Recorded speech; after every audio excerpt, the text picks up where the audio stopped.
Growing up, my life always intertwined with Jake's. Our families were best friends before we were even born, and it was almost as if they'd secretly signed an agreement that our lives would be woven together forever. Jake and I, the two children who were practically raised under one roof, doing everything together. And for a while, that was perfect. From playing in each other's backyards to camping trips where we'd stay up all night whispering and laughing, we were inseparable. By the time we hit our teenage years, our family's destiny for us started to become apparent. Our parents would make offhand comments, gently nudging us about the idea of ending up together. But Jake and I brushed it off as a joke. We were teenagers, with our own dreams, and the thought of marrying each other just seemed ridiculous. We were best friends, practically siblings, but I think that was the beginning of our drifting apart. At 15, life became more complicated. Jake got interested in sports, while I found my niche in art and music. We didn't hang out as much. In high school, we started dating other people, going down our own paths.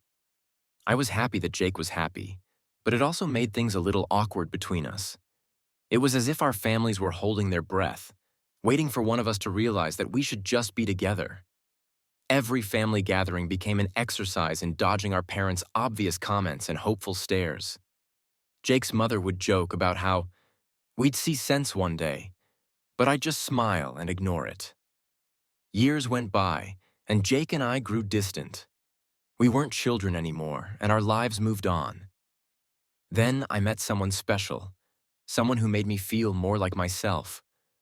I wanted my family to be as thrilled as I was, but when I told them about my new boyfriend, their enthusiasm was lukewarm at best. They didn't explicitly say it, but I could tell they were disappointed that he wasn't Jake. I brushed it off, thinking they'd get over it. But then Jake got engaged to Tracy, a kind and down-to-earth woman who loved him fiercely. We were all gathered around for Christmas when I caught the look of silent panic in our parents' eyes. It was as if they could hear the ticking of a clock, counting down on their fantasy. Tracy was great. I loved her energy and how genuinely happy she made Jake. But when I tried to explain the family lore to her, that story of how our parents believed Jake and I were destined to be together, I could see her apprehension. I assured her that Jake and I were just friends, and I thought that'd be the end of it. But my reassurances seemed to have the opposite effect. Somehow, it revived an old familiarity between Jake and me. We weren't in love, but that history, our shared past, it made us comfortable. We started talking again, reconnecting over our shared frustration with our family's relentless fantasies. As the wedding day loomed closer, our parents' disapproval became even more palpable. They avoided mentioning Tracy's name in conversations and dropped hints about reconsidering life decisions. It was exhausting, but I could sense they were truly disappointed, and I felt a strange guilt weighing on me. Then came the bachelor party incident. My brother invited me out for what I thought would be a casual sibling night. Imagine my surprise when I found myself at Jake's bachelor party instead. My brother played it off, saying he thought it'd be fun, but I knew the real reason. They wanted to push Jake and me together one last time, clinging to that ridiculous dream that we'd somehow fall in love. I was mortified. Jake, however, wasn't angry. He was sympathetic. He'd endured the same pressure from his parents for years. We laughed it off that night, mocking the absurdity of it all. He apologized and offered to take me home, and I gladly accepted. But what was supposed to be a quick ride home became a media storm overnight. Someone at the party took a video of us leaving together, and by morning, the video had spread through our families like wildfire. The whispers grew louder, transforming into a full-blown scandal. Tracy called me the next day, hurt and upset. She accused me of trying to sabotage her wedding, which couldn't have been further from the truth.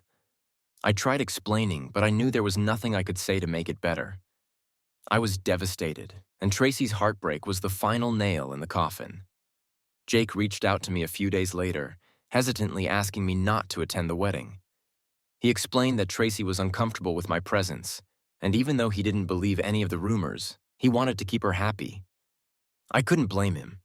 His loyalty to her was admirable, and it made me realize how strong his feelings for her truly were. But what broke me most was my family's reaction. Instead of being horrified by the chaos they'd caused, they celebrated. They saw the scandal as some twisted sign that Jake and I were still meant to be. They even took out an old childhood photo of us in a wedding dress-up game, framing it as proof that we were fated to end up together. It was heartbreaking. I loved my family, but in their relentless pursuit of a dream that wasn't even ours, they'd sacrificed my happiness, Jake's happiness, and Tracy's trust. The incident made me question everything I thought I knew about love, loyalty, and the people closest to me. Jake's wedding happened without me, a quiet affair with only Tracy's family and close friends in attendance. I sent a gift and a note explaining how truly happy I was for him and Tracy, but I never heard back. I understood why.